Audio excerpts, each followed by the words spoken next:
Hey guys, today we're going to be learning how to be good historical thinkers. I'm going to demonstrate what kinds of thoughts should be going through your head when looking at historical documents. Okay, so let's get started.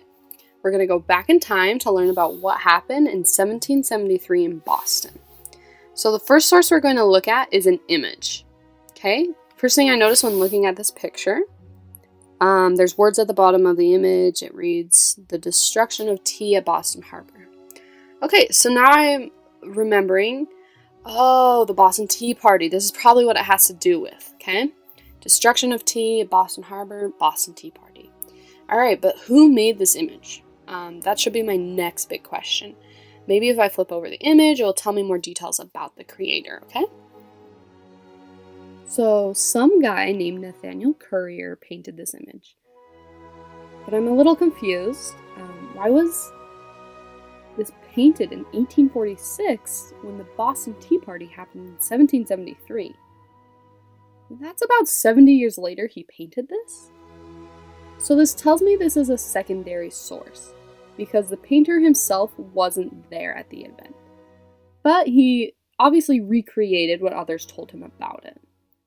So it makes me a little hesitant that it might not be completely true, but maybe if he read people's journals about the event or spoke firsthand with someone that was there, I'd be a little more likely to believe this painting. Alright, now that I know more about the painter, I can go back looking at the picture. My eyes are first drawn towards the Indians on the boat. What are they doing on the boat? It kind of looks like they're throwing tea overboard. I didn't know that Native Americans were involved in dumping the tea. I'm going to have to check out more about that. Make sure that's really true. Now I'm looking at the people on the dock, and they seem to be white colonists. I'm trying to decide if they're cheering on the Indians or if they're mad at them. But normally when you have your hat off like that, it means you're happy. Like when you graduate high school and you throw your hat in the air. Also, they don't have any pitchforks or angry faces, so I'm gonna assume they're happy about what's happening. Another thing I'm noticing is the light outside. I thought the tea was dumped at night, but the more I look at the painting, it looks like it might be early morning and the sun's coming up. So maybe it's light just because of that. The last thing I'm noticing is the American flag in the background. It's a little blurry, but it looks like an old colonist flag. This might be the colonist way of showing who dumped the tea, maybe? But then why were the Indians on the ship and not the colonists? Or maybe they wanted to show who should have the power? Alright, now what? I've asked a lot of questions, and I feel like I learned some things from this image, but I still feel like I have more to learn. I also feel like I need to look over some other sources so I can compare and contrast the information. At this point, I can ask for another source, hopefully a primary source. My teacher might have the information, or we might have a discussion about what we learned in class.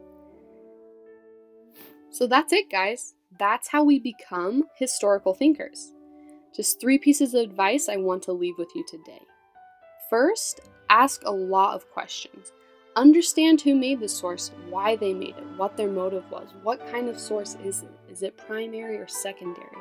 Think about the biases that might become included within that. Second, don't believe the source right away. You need to question your source. Just like I did with the Indians on the ship, think back on what you may already know on the topic. And third, compare with other sources. This is the only way you'll know if what you're learning is true. Okay guys, that's it. Now go have fun and be historical thinkers.